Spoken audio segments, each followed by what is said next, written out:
BLO నిర్లక్ష్యంపై BRS ఫిర్యాదు ఎన్నికల సంఘానికి వినతి పత్రం ఇచ్చిండ్రు. మరి బీఆర్ఎస్ ఏదో ఒకసారి చూద్దాం. మనకు ఆల్రెడీ ఎలక్షన్ కమిషన్ కూడా ఇక్కడ ఎస్ఐఆర్ స్టార్ట్ చేసింది. ప్రతి ఒక్కరు కూడా జర మీ ఏరియాలలో, ఎందుకంటే చాలా మందికి కూడా డబుల్ ఓట్స్ ఉన్నాయి, అట్లా పెట్టుకోకండి, కరెక్ట్ కాదు. అది కూడా ఏడైతే మీకు పర్ఫెక్ట్ ఓటు ఉండాలి అని అనుకుంటున్నారో అక్కడ నుంచి మీరైతే ఈ ఫామ్స్ ఫిల్ చేయండి. బిఎల్ఎస్ వచ్చి ఫామ్స్ ఇస్తా ఉన్నారు ఇక్కడ. సో ఇక్కడ ఒక ఇబ్బందులు కూడా చాలానే జరుగుతూ ఉన్నాయి. ఏంటంటే ఇప్పుడు ఒక ఏరియాకి సంబంధించి ఒక బిఎల్లో ఉంటే, ఆ బిఎల్లో అంటే ఒక ఇల్లు ఉన్నది, సపోజ్ ఒక ఇల్లు ఉన్నది, దానిలో ఒక 10 మంది ఉంటే కొంతమందికి ఒక దగ్గర పడుతుంది సెంటర్లో. జనరల్గా ఓట్స్ వేసేటప్పుడు అట్లనే పడుతుంది, ఇంకొంతమందికి ఇంకొక దగ్గర పడతా ఉన్నది. అంటే ఇప్పుడు సపోజ్ ఒక ఇంటికి ఒక బిఎల్లో వచ్చి ఫామ్స్ ఇచ్చింది, మిగతా వాళ్ళకి రాలేదు. సో వీళ్ళకి తెలియదు, ఇక మాకు తెలియదు అది వేరే ఎవరి దగ్గర ఉందన్నట్టు కొన్ని ఇష్యూస్ ఏవైతే ఉన్నాయో అవన్నీ వస్తూ ఉన్నాయి. అట్లా ఏమైతుంది తెలియకపోగా కొంతమంది వేరే ఊర్లలో ఉండగా ఈ ఫామ్స్ రాకపోయేసే వరకు ఓటు పోయే అవకాశం ఉంటుంది. అట్లా ఫేక్ ఓట్స్ పోతే ఏం కాదు, ఫేక్ ఓట్స్ కానివ్వండి, చనిపోయిన వాళ్ళు ఎవరైతే ఉన్నారో వాళ్ళ ఓట్స్ పోతే ప్రాబ్లం ఏం లేదు. కానీ ఇప్పుడు ఓటు హక్కు ఉండి తనకు ఏజ్ ఉండి కూడా తన ఓటు పోయింది అని అంటే అది ఎంతవరకు కరెక్ట్?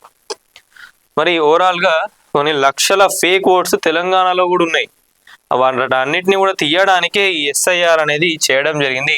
మరి దాంట్లో నిర్లక్ష్యం ఉన్నారు, బిఎల్ఓస్ వాళ్ళందరూ కూడా నిర్లక్ష్యం వహిస్తూ ఉన్నారని చెప్పి ఏంది అసలు చూద్దాం. రాష్ట్ర వ్యాప్తంగా బిఎల్ఓలు సక్రమంగా పనిచేయడం లేదని మాజీ ఎంపీ వినోద్ కుమార్ ఆరోపించారు. బీఆర్ఎస్ నేతలతో కలిసి రాష్ట్ర ప్రధాన ఎన్నికల అధికారికి వినతి పత్రం సమర్పించారు. ఎన్యుమరేషన్ ఫార్ములు అందరికీ చేరడం లేదని, గడువు పెంచడంతో పాటు డూప్లికేట్ ఓట్లపై ప్రత్యేక చర్యలు తీసుకోవాలని చెప్పి ఎన్నికల సంఘానికి కోరారు.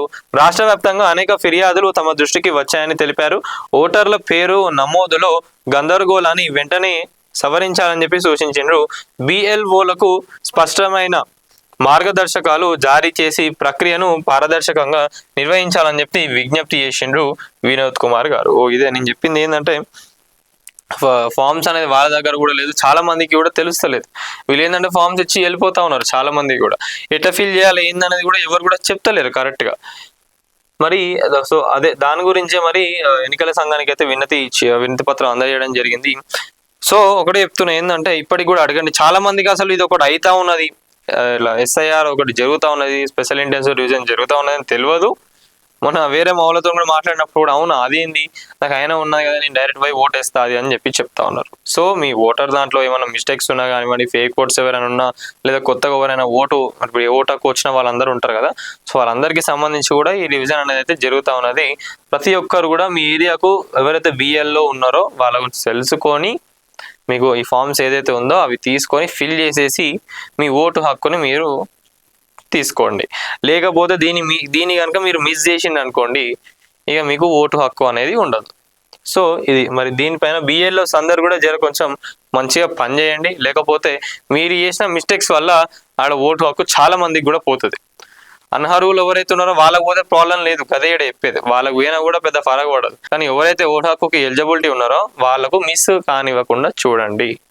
టైం కూడా ఉంది కాబట్టి, ఇంకా టైం ఉంది కానీ టైం దగ్గర పడతా ఉన్నది. కళ్ళు మూసి తెరిచేలోపు డేస్ కూడా గడిచిపోతూ ఉంటాయి. సో అందుకే దీనిపైన దృష్టి పెట్టి ఒళ్ళు దగ్గర పెట్టుకొని బిఎల్ఓస్ అందరు కూడా కొంచెం మంచిగా పనిచేయండి. మన నేటి ధాత్రి ఛానల్ని సబ్స్క్రైబ్ చేయండి. అలాగే మీకు నచ్చిన వీడియోని లైక్ చేసి, షేర్ చేసి, కామెంట్ చేయండి.